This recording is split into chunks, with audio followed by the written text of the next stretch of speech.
Voy bu, bug'doy olishim kerak-da. Gruppasi bor edi, qidirib topolmayapman. Ha, mana topdim.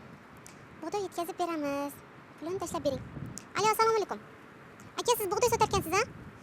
Bo'ldi, pulni oldindan tashlab beraman, faqat yetkazib bersangiz bo'ldi. Xo'p. Voy, pulni tashladim. Bloklab qo'ydim-a? Voy, firibgar shekilli. Sho'rim qursin. Narpaylik fuqaroni aynan mana shunday holatda chuv tushirgan navoiylik firibgar qo'lga olindi. Ma'lum bo'lishicha, 21 yoshli navoiylik fuqaro Samarqand viloyati Narpay tumanida yashovchi fuqaro bilan shu yilning 23-oktyabr sanasida Telegram ijtimoiy tarmog'i orqali tanishib, unga g'alla olib berishini aytgan va ishonchiga kirib, plastik kartasidan ma'lum miqdorda pullarni yechib olgan. O'zimga tegishli uyali telefondan Samarqand gruppasiga, Samarqand Mo'g'ul gruppasiga bug'doy arzon narxda bug'doy tashlab, odamlarga oldindan pul talab qilganman.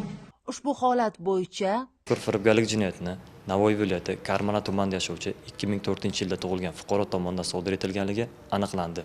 O'rganishlar natijasida ushbu shaxs respublika bo'ylab undan ortiq aynan shu turdagi firibgarlik jinoyatlarini sodir etib kelganligi aniqlandi. Ushbu holat yuzasidan mazkur shaxsga nisbatan O'zbekiston Respublikasi Jinoyat kodeksining 168-moddasi 3-qismi bilan jinoyat ishi qo'zg'atilib, hozirgi kunda tergov harakatlari olib borilmoqda. Nafsingizga qul bo'lib, har xil hiyla-yu nayrang o'ylab topmang. Qing'ir ishning qiyig'i 40 yilda bo'lsa ham chiqadi. Feroz Yo'ldoshev va Akobir Musurmonqulov, Samarqand.